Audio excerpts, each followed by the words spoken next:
नमस्कार दोस्तों, आज रात के आसमान की ओर जरा गौर कीजिए। अंधेरे के उस पर्दे में छिपे क्या आपको वो रोशनी के नन्हे नन्हे बिंदु नजर आ रहे हैं? वो हैं धूमकेतु, जिन्हें हम रात का सूरज भी कहते हैं।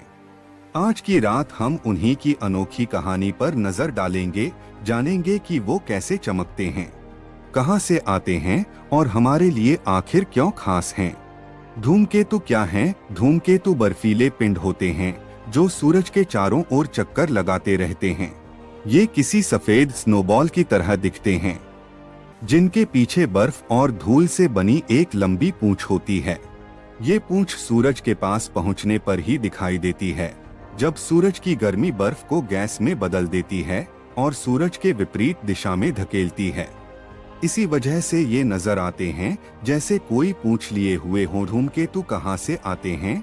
धूमकेतु ओटर बादल नामक एक विशाल बर्फीले क्षेत्र से आते हैं, जो हमारे सौरमंडल के बाहरी किनारे पर स्थित है। वहाँ करोड़ों की तादाद में धूमकेतु ऐसे ही जमे हुए पड़े हैं। जब कभी कोई तारा या ग्रह उनके पास से गुजरता है, तो ये गुरुत्वाकर्षण के खिंचाव में आ जाते हैं और सूरज की ओर गति पकड़ लेते हैं। इसी तरह वो हमारी आकाशगंगा में घूमते हुए कभी कभार हमारे जरिए से भी गुजरते हैं।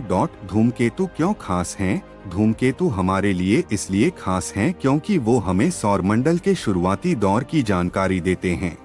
जब सौरमंडल बन रहा था, तब धूमकेतुओं में वही सामग्री मौजूद थी जो ग्रहों और चंद्रमाओं को बनाने में इस्तेमाल हुई थी।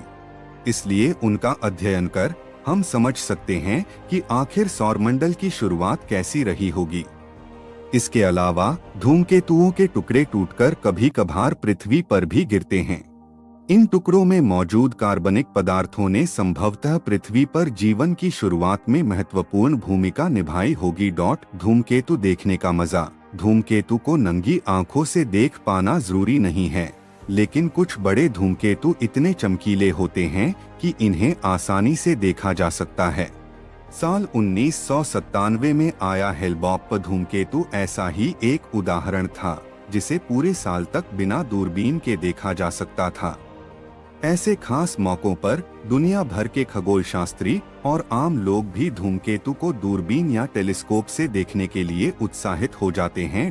तो दोस्तों, अगली बार जब आप रात के आसमान की ओर देखें, तो रात के सूरज की तलाश जरूर करना। इन अनोखे खगोलीय पिंडों की कहानी वाकई में दिलचस्प है और ये हमें याद दिलाते हैं कि हमारा सौरमंडल कितना बड़ा और रहस्यमय है। आशा है कि आपको यह वीडियो पसंद आएगा। अगर आपने अभी तक हमारे चैनल को सब्सक्राइब नहीं किया है, तो इसे सब्सक्राइब करें और नए वीडियो से अपडेट रहें। धन्यवाद।